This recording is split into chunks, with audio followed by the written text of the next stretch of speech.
మామ ఈ దెబ్బతోని Ritu chapter complete గా క్లోజ్. నెక్స్ట్ ఎలిమినేషన్ పక్కా తనయ్యే ఛాన్సెస్ ఉంది.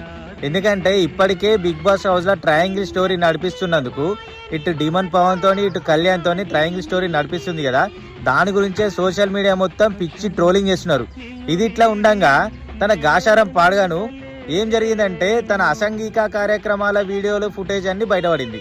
ఇప్పుడు అది మొత్తం సోషల్ మీడియాలో పిచ్చి పిచ్చి వైరల్ అవుతుంది. బిగ్ బాస్కి వచ్చే వారం ముందే ఆ మహేష్ అనే పర్సన్ ఇంటికి రాత్రి 1 పోయి పొద్దుగాల 4 వచ్చిందంట. ఇట్లా 10 రోజులు సీరియల్గా పోయొచ్చిందంట. ఆయన వైఫ్ ఆ ఫుటేజ్ తీసుకొచ్చి నెట్లో పడేసింది. ఇప్పుడు పిచ్చి పిచ్చి ట్రోల్ అవుతుంది, సోషల్ మీడియా వైరల్ అవుతుంది. ఇది చూసిన జనాలు ఏమంటారు తెలుసా, నీ అమ్మ ఇక్కడ బయట దుకాణం నడిపిస్తుంది, అక్కడ లోపల బిగ్ బాస్ లో దుకాణం నడిపిస్తుంది, దీని క్యారెక్టర్ ఇంత వరస్ట్ క్యారెక్టర్ అనుకోలేదు, అందులో ఉన్నోళ్ళు కూడా నాశనం అవుతారు, ఎంత తొందర వీలైతే అంత తొందర బిగ్ బాస్ లో నుంచి దాన్ని ఎలగొట్టుర్రి అని టాక్ నడుస్తుంది. నిజంగా రాధికనే మామ, నేను అస్సలు ఎక్స్పెక్ట్ చేయలేదు. ఈ మ్యాటర్ పైన మీ ఒపీనియన్ ఏందో కామెంట్ చేయండి మామ.